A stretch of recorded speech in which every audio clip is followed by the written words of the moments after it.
Friends, ये कहानी एक ऐसी औरत की है जिसके हस्बैंड की डेथ के बाद वो किसी और के साथ रंगरलियां मनाती है और अपने बच्चों को एक रूम के अंदर बंद कर देती है और बच्चे अपनी माँ को इस हालत में देखकर आपस में क्या करने लगते हैं, ये आज हम इस मूवी में जानेंगे।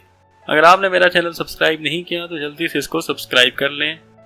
जिस मूवी को हम एक्सप्लेन करने लगे इसका नाम है फ्लावर इन द एटिक, 2014 में रिलीज हुई थी। तो मूवी स्टार्ट होती है जहां पर हम एक फैमिली को देखते हैं जिसमें गोरी और उसका हस्बैंड क्रिस्टोफर और उसके 4 बच्चे होते हैं। अब काफी दिनों के बाद क्रिस्टोफर अपनी फैमिली के पास आया था और इसीलिए सभी बहुत ज्यादा खुश थे और वो सबके लिए बहुत अच्छे अच्छे गिफ्ट्स भी लेकर आया था। अगले दिन जब सब खेल रहे थे तो क्रिस्टोफर कहता है कि मेरा प्रमोशन हो चुका है, तो अब मैं काम की वजह से और भी ज्यादा बिजी हो जाऊंगा और अब मैं जल्दी घर भी नहीं आ सकूंगा। तो ये सुनकर उसकी बड़ी बेटी जिसका नाम कैथी है उसको बिल्कुल भी अच्छा नहीं लगता और वो अपने रूम में आ जाती है। तो क्रिस्टोफर भी उसके पीछे पीछे रूम में आता है और आकर उसको समझाता है कि देखो मेरी प्रमोशन हो चुकी है और अब मेरी सैलरी भी पहले से ज्यादा हो चुकी है। और फिर वो उसको एक रिंग देता है जिसके बाद कैथी मान जाती है। अगले दिन क्रिस्टोफर अपने काम पर चला जाता है और उसकी फैमिली उसकी प्रमोशन की खुशी में एक पार्टी रखती है और वहाँ पर एक ऑफिसर आता है और वो आकर उनको बताता है कि रोड एक्सीडेंट में क्रिस्टोफर की मौत हो चुकी है। फिर अब कुछ दिनों के बाद ही इनकी फाइनेंशियल कंडीशन काफ़ी ख़राब हो चुकी थी। तो गोरी हर रोज़ अपने बच्चों को एक लेटर देती है एक एड्रेस पर भेजने के लिए और काफ़ी दिनों के बाद उस एड्रेस से उस लेटर का जवाब आ जाता है और ये देखने के बाद गोरी काफ़ी खुश हो जाती है। तो गोरी क्रिस्टोफर और कैथी से कहती है कि मैंने तुम्हें एक बात कभी नहीं बताई कि तुम्हारे नानी नाना जिंदा हैं। ये सुनकर उन दोनों बच्चों के मन में काफ़ी सवाल उठते हैं। तो फिर गोरी कहती है कि तुम्हारे डैड और मैंने भागकर शादी की थी और ये बात तुम्हारे नाना नानी को पसंद नहीं थी, तो इसीलिए मैंने कभी भी तुम्हें अपने पेरेंट्स के बारे में नहीं बताया। और अब देखो तुम्हारे डैड के गुजर जाने के बाद घर के हालात ऐसे हैं कि मैं तुम चारों बच्चों को संभाल नहीं पा रही और तुम्हारे नाना नानी काफ़ी अमीर हैं और उनका एक बहुत बड़ा घर भी है और आज ही हम उनके घर की तरफ जाने वाले हैं। ये सुनकर क्रिस और कैथी मान जाते हैं और ये रात में ही अपने नाना नानी के घर की तरफ निकल जाते हैं और रात के 3 बजे वो अपनी नानी के घर पर पहुंच जाते हैं और इनकी नानी का नाम ओलिविया होता है और इनको घर के अंदर बुलाती और इनको शांत रहने के लिए कहती है। फिर ओलिविया इनको एक रूम में लेकर जाती है और ओलिविया को नहीं पता होता कि गोरी के 4 बच्चे भी हैं। तो फिर कहती अपनी माँ से कहती है कि आपने कभी भी नानी को हमारे बारे में नहीं बताया। तो गोरी कहती है वो मुझसे अभी तक नाराज हैं। और फिर ओलिविया सभी बच्चों से कहती है मैं तुम्हारा रूम लॉक कर रही हूँ और कोई भी बच्चा शोर नहीं मचाएगा। ओलिविया के जाने के बाद गोरी अपने बच्चों से कहती है कि तुम्हारे नाना 78 ईयर्स के हैं और वो जल्दी ही मरने वाले हैं और उसके बाद ये सब कुछ तुम्हारा ही होगा और उसके बाद तुम जैसे चाहे अपनी जिंदगी गुजार लेना। ये बात सुनकर बच्चे खुश हो जाते हैं और अगले दिन सभी जब उठते हैं तो ओलिविया एक रूल्स की लिस्ट लेकर उनके पास आती है। रूल नंबर 1 कि तुम में से कोई भी शोर नहीं मचाएगा। रूल नंबर 2 तुम्हें रोज 3 टाइम का खाना मिलेगा लेकिन उसमें से कोई भी खाना वेस्ट नहीं करना। और रूल नंबर 3 कोई भी इस रूम से बाहर जाता हुआ मुझे नजर नहीं आना चाहिए। और ओलिविया साथ में इन सभी के लिए खाना भी लेकर आई थी। ये तुम लोगों का आज का खाना है और अब मैं तुम लोगों से कल आकर मिलूंगी और याद रखना कोई भी खाना वेस्ट नहीं करेगा। और अगर तुम लोगों को खेलना है तो तुम ऊपर जाकर एटिक रूम के अंदर खेल सकते हो। और फिर सभी बच्चे ऊपर चले जाते हैं और ऊपर जाकर देखते हैं कि ये रूम तो एक स्टोर रूम है जहाँ पर तो बहुत सारा पुराना सामान रखा हुआ है। और फिर इन दोनों के छोटे बहन भाई कहते हैं कि हमें ये कमरा तो बिल्कुल भी पसंद नहीं आया। तो फिर क्रिस और कैथी मिलकर उन बच्चों के लिए एक झूला बनाते हैं और बच्चे उस झूले के अंदर खेल कर काफी खुश होने लगते हैं।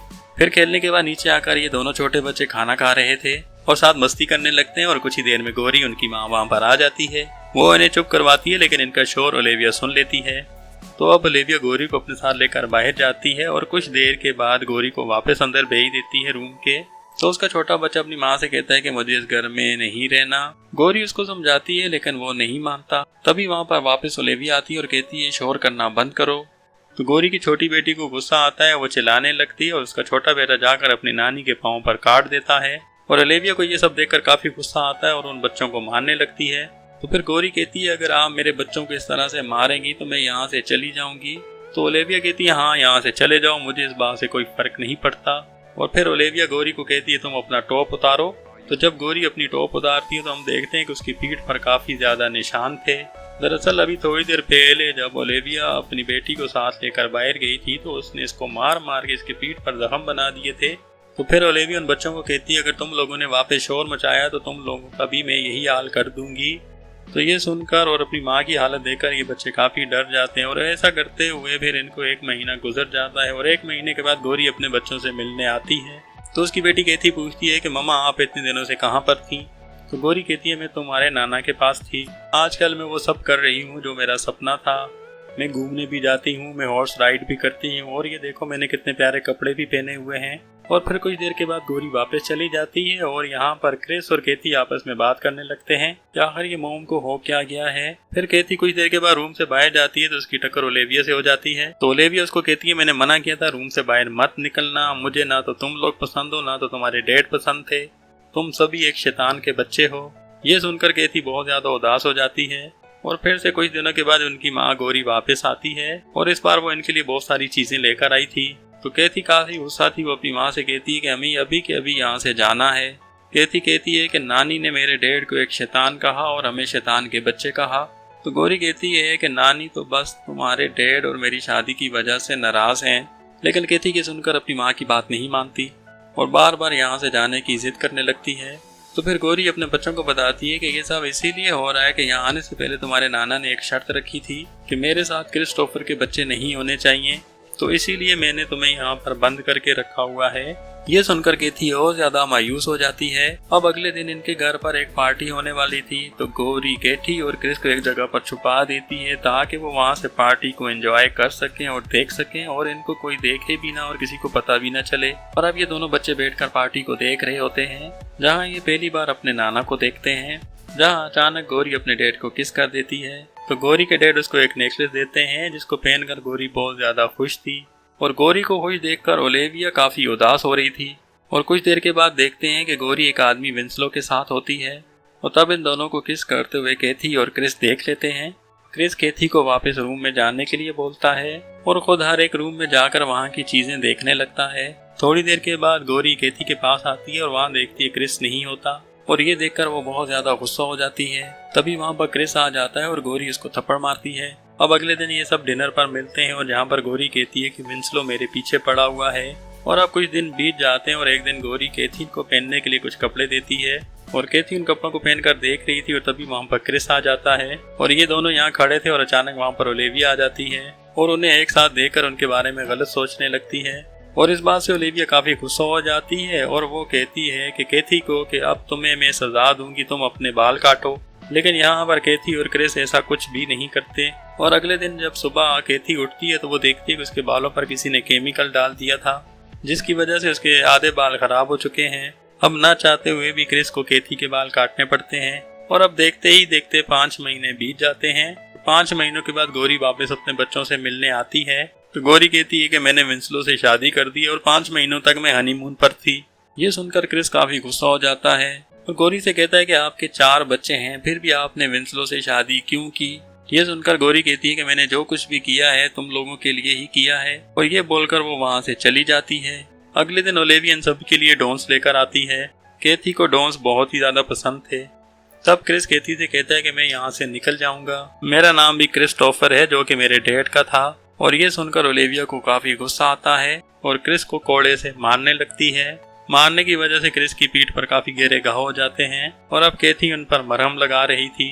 ये करते हुए ये दोनों इतने करीब आ गए थे कि ये दोनों एक दूसरे को किस करने लगते हैं। और अब एक दिन ओलिविया जब इनके रूम में आती है तो क्रिस अपनी नानी से सॉरी कहता है और फिर क्रिस बड़ी ही चालाकी से मास्टर की कस के साबुन पर बना लेता है और फिर वो एक लकड़ी की एक मास्टर की बना लेता है। और फिर ये दोनों धीरे धीरे हर रोज ओलिविया की तिजोरी से पैसा निकालने लगते हैं ताकि ये दोनों यहाँ से निकल कर भाग सकें। फिर एक दिन क्रिस अपनी मोम को देखते हैं जो विंसलो को किस कर रही थी। ये देखकर वो काफी गुस्सा होकर अपने रूम में आता है जहाँ केथी उसको शांत करती है और ये दोनों फिर से करीब आते हैं और काफी क्लोज होकर इंटीमेट होने लगते हैं। अगले दिन ये देखते हैं कि इनका छोटा भाई काफी बीमार है। तो फिर गौरी वहाँ पर आती और केथी उसको कहती है कि आपने अपने मजे लेने के लिए हमें यहाँ इस रूम में बंद करके रखा हुआ है, मुझे आपको अपनी माँ कहने पर भी शर्म आती है। ये सुनकर गौरी को गुस्सा आता है और वो केथी को थप्पड़ मार देती है और बदले में केथी भी उसको थप्पड़ मार देती है। तो ओलिविया कहती है थप्पड़ मारना बंद करो और बच्चे को लेकर हॉस्पिटल चलते हैं। फिर कुछ देर के बाद गौरी वापस बच्चों के पास आती है और कहती है कि तुम्हारे छोटे भाई की डेथ हो चुकी है। ये सुनकर ये सभी रोने लगते हैं। फिर एक दिन इनकी छोटी बहन जब चूहे को डोंस खिलाती है तो चूहा मर जाता है। तो ये समझ जाते हैं कि उनके छोटे भाई की मौत इन्हीं डोंस की वजह से हुई है और ये सब ये सोचने लगते हैं कि ये सारा काम हमारी नानी का है। ये आपस में बातें ही कर रहे थे कि ओलिविया वहाँ पर आ जाती है और ओलिविया को पता चल जाता है कि क्रिस के पास एक मास्टर की है जिसकी मदद से वो कोई भी दरवाजे को खोल सकता है। फिर ओलिविया क्रिस से चाबी मांगती है, लेकिन क्रिस उसको चाबी नहीं देता। ये बच्चे वहाँ से भागने लगते हैं और ओलिविया उनको पकड़ने के लिए उनके पीछे आती है, लेकिन तभी क्रिस वहाँ की लाइट बंद कर देता है। ओलिविया को एक बीमारी थी और इसी वजह से उसको अंधेरे से डर लगता था। वो क्रिस को वापस से लाइट जलाने के लिए कहती है, लेकिन क्रिस वहाँ से जाने लगता है। तो ओलिविया कहती है, तुम्हें मारने का प्लान मेरा नहीं बल्कि तुम्हारी माँ का था। ये सुनकर क्रिस और केती बहुत ज्यादा दुखी हो जाते हैं और वहाँ से निकल जाते हैं। और वहाँ से निकल जाने के बाद ये तीनों ट्रेन में बैठकर वहाँ से निकल जाते हैं और हमें आखिरी बार नजर आते हैं। और इसके साथ ही ये मूवी यहाँ पर ख़त्म हो जाती है। अगर आपको ये मूवी अच्छी लगी हो तो लाइक और कमेंट ज़रूर करें। और भी मूवीज़ देखने के लिए मेरे चैनल को विज़िट करें और सब्सक्राइब तो ज़रूर कर दें।